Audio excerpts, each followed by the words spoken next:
Welcome to History Comes Alive, the podcast that takes you on a deep dive into a new historical topic every episode. Join us as we explore the nuances of historical events you probably didn't learn about in school. Here's your host, Jeff Nichols.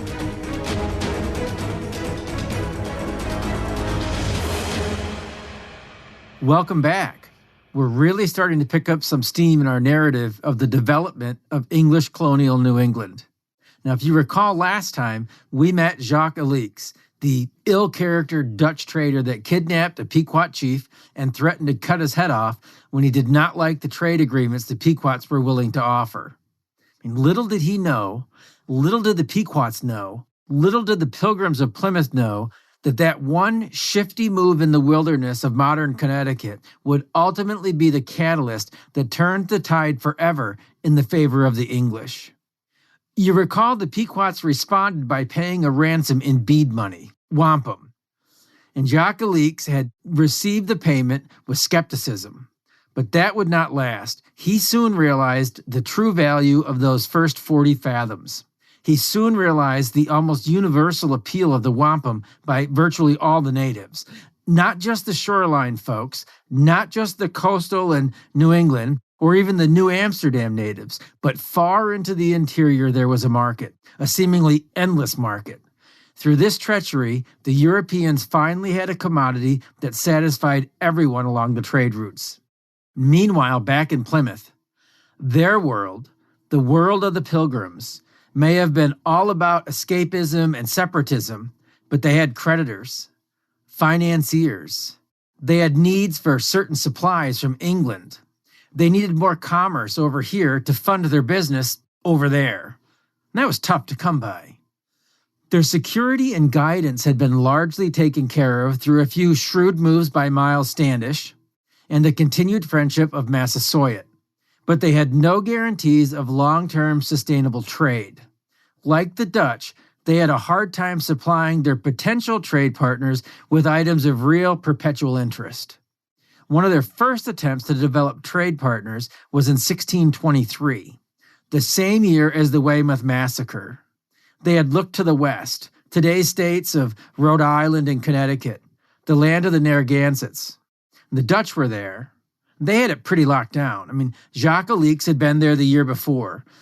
Of this failed attempt, William Bradford recognized the Dutch were able to supply better trade commodities. Actually, it was the Narragansetts that told the Dutch of the English colony. In 1627, Peter Minuit, an interesting guy in his own right, a guy that we've discussed in 2 previous episodes, the Director General of New Netherlands, and later the founder of New Sweden, he was a Walloon. You remember we talked about these people during the early episode of the Dutch in New Netherland. I told you these guys played a huge role in the colonial games early on. And we'll talk quite a bit more about them in the next couple of episodes. Think about that. The Dutch seem to be a mere blip on the radar of contemporary consideration, yet we've spoken as much about them as any single identifiable European group so far. So to really kind of set the stage, let's talk about this a little bit. The Walloons were French Huguenots that had found themselves in the Protestant Netherlands, in Belgium primarily. And Peter Minuit had a fascinating life.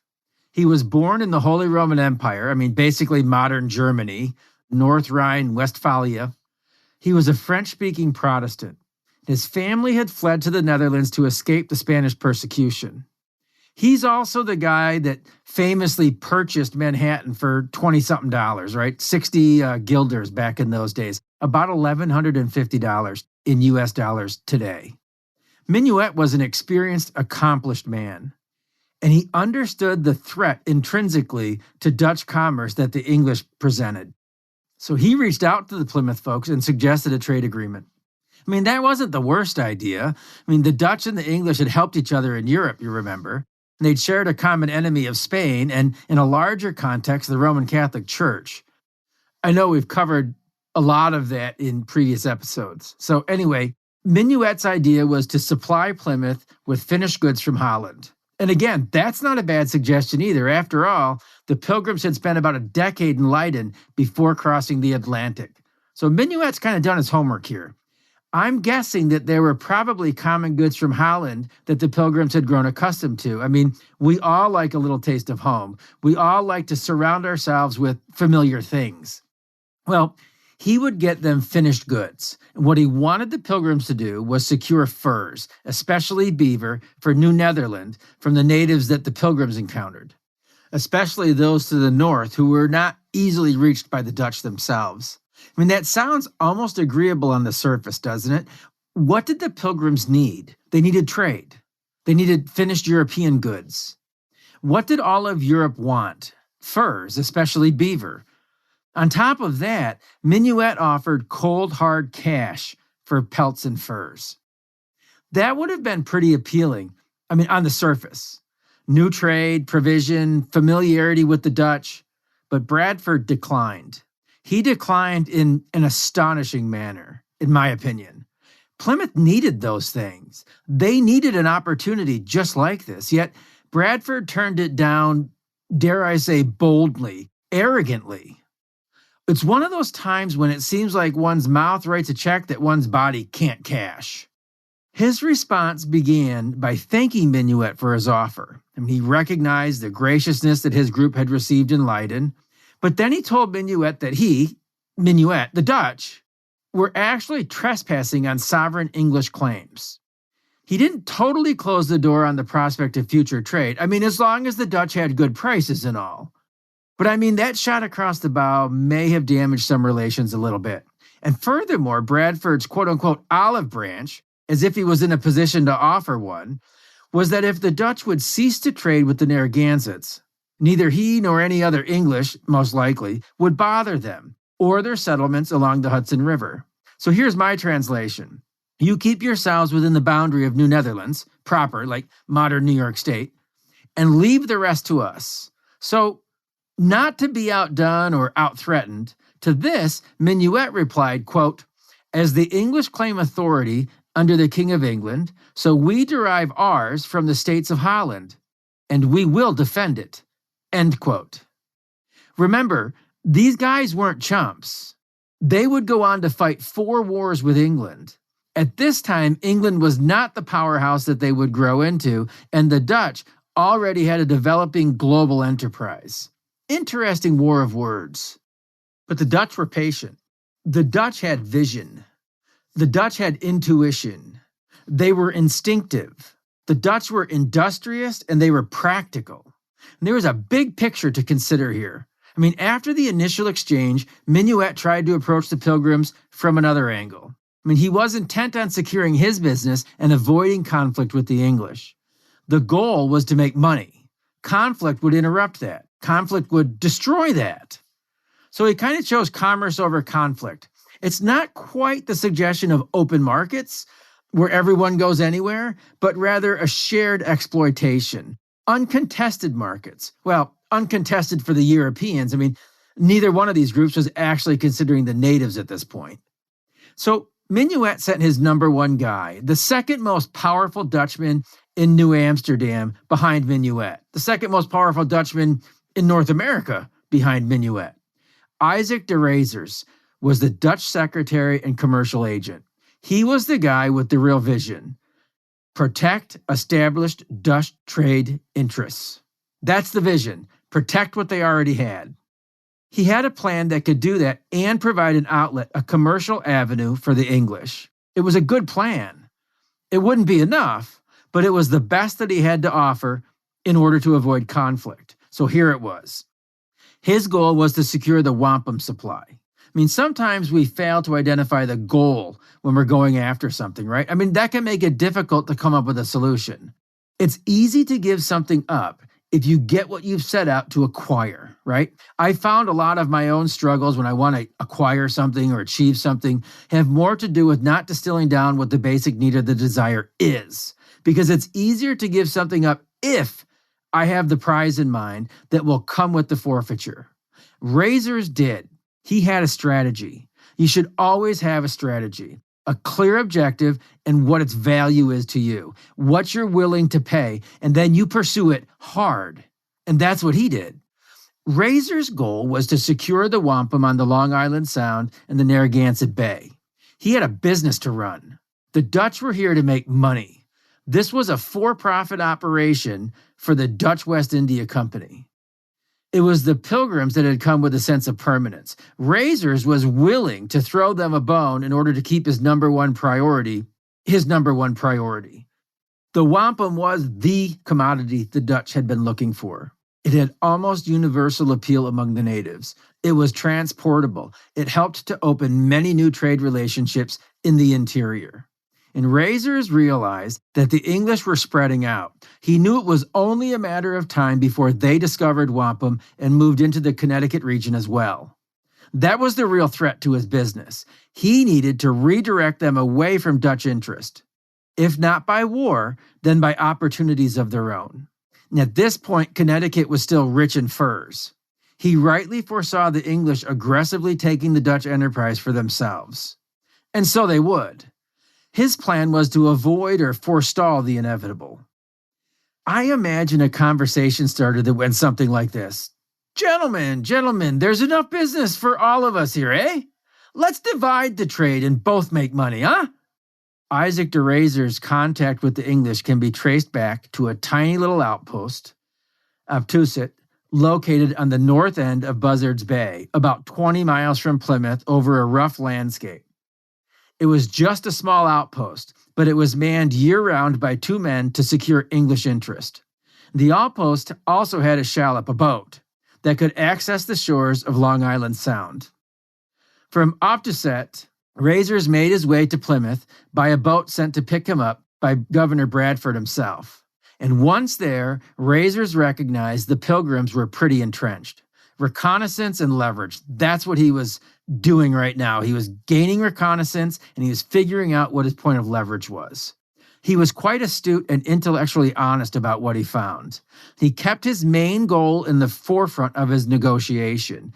He knew they wouldn't be easy to remove. And again, the work of Miles Standish has to be appreciated. I mean, who knew all of that preparation and fortification would also thwart away any threat that the Dutch might have presented before it even came to that?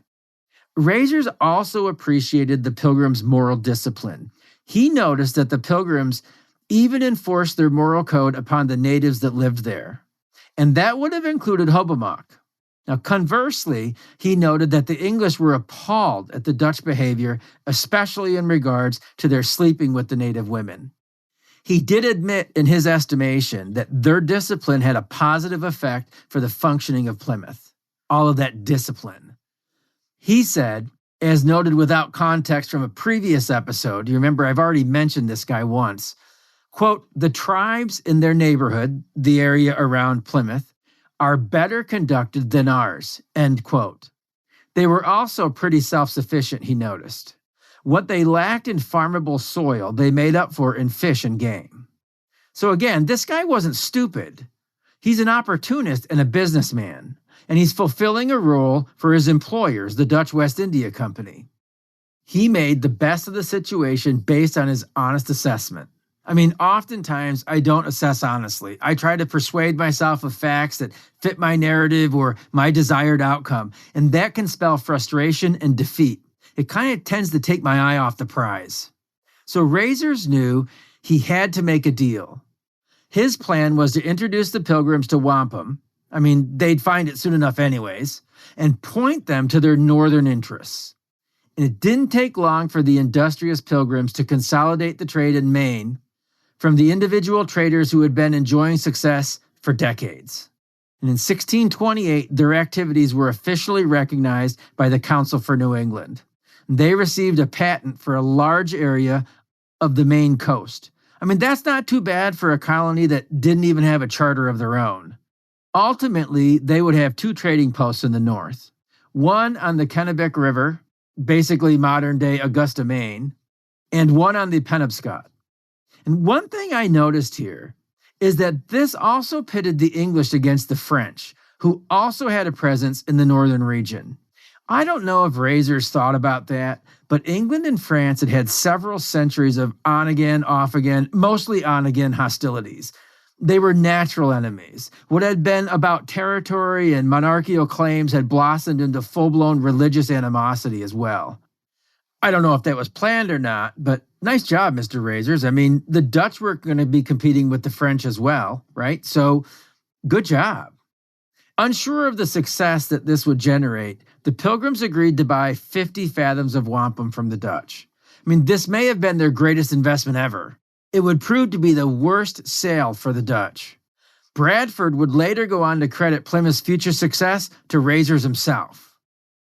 So like the Dutch, the wampum provided the needed commodity the Pilgrims had lacked to secure furs, profits, and make real money. Although the initial introduction took a little time to take root, within 2 years, the northern tribes could not get enough of the wampum from their English trading partners. Raisier's best shot, his only shot, proved to be only a short diversion. It wasn't long before the English realized the full value of the Long Island shoreline and the Connecticut trade. Here's what the Pilgrims did with their opportunity. They got right to work. Soon they had expanded throughout New England. In 1632, they were in Rhode Island, years before Roger Williams was forced to flee there. Sawamet, today's Barrington. They already had the post at Aptusett. With these 2 posts, they controlled the fur trade in both Buzzards Bay and Narragansett Bay. In 1634, they were in Connecticut. Madianock, today's Windsor. So within a few years, they were in Maine, Rhode Island, and Connecticut, as well as the home base in Massachusetts at Plymouth. That's not bad for this ragtag bunch of fledgling colonists. They remained dominant for quite some time, even after Massachusetts Bay Colony was established, even after Massachusetts Bay surpassed them in other ways.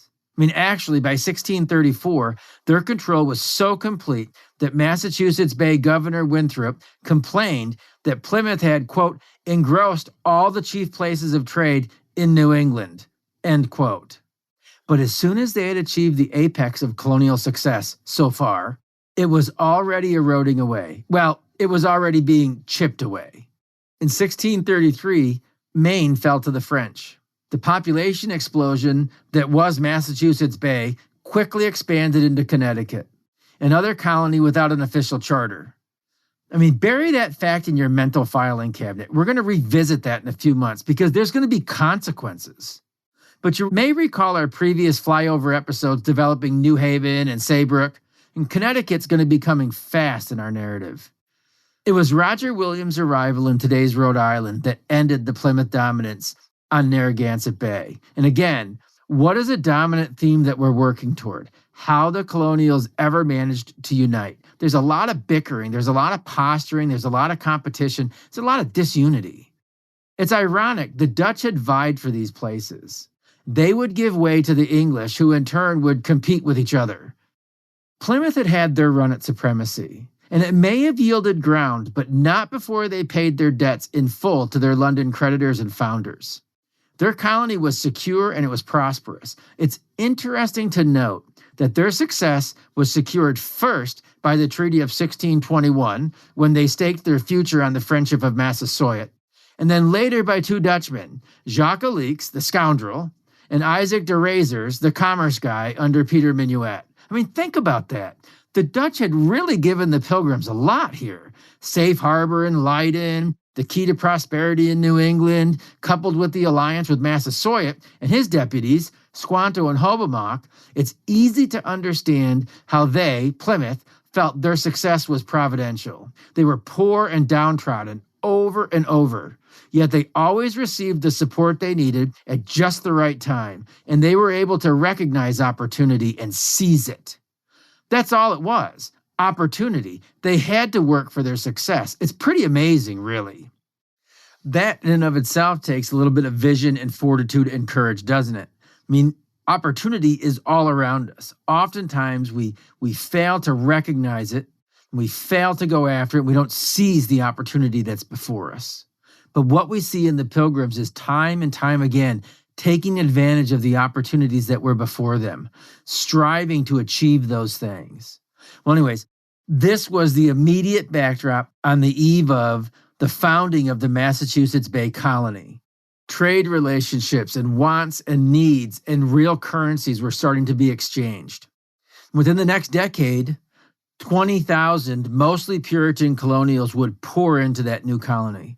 Their center would be Boston. It would be a magnificent city. It would grow into a towering regional powerhouse. It was these folks, who were largely people of means and ability, that would surge past the boundaries of their charter and simply overrun the other populations. They were every bit as ambitious as the Pilgrims, and it was their arrival that would shatter the social and territorial landscape. They would be kingmakers of a sort. They would want and take the wampum. And though they gave a lot of ground heading into the 1630s, there's still more to the story as it pertains to the Dutch. But we'll have to talk more about that later. The next few moves by both the English and the Dutch, as well as some developing situations amongst the various native tribes, will bring us to the Pequot War. That's kind of the left side bookend of the development of the 17th century English colonialism in New England. The right side of that bookend will be the King Philip's War decades later. That's decades away chronologically and months away for us in our narrative. But I do hope that you have a pretty good understanding of wampum and how it became the centerpiece of trade and commerce. And I hope that our time together has really helped the history to come alive. Thanks for listening to History Comes Alive. We hope today's episode has given you valuable new information and inspired you to dive even deeper. Don't forget to check out Jeff's website, historywithjeff.com, and engage with Jeff across all your favorite social media platforms at History with Jeff. Join us next time as more history comes alive.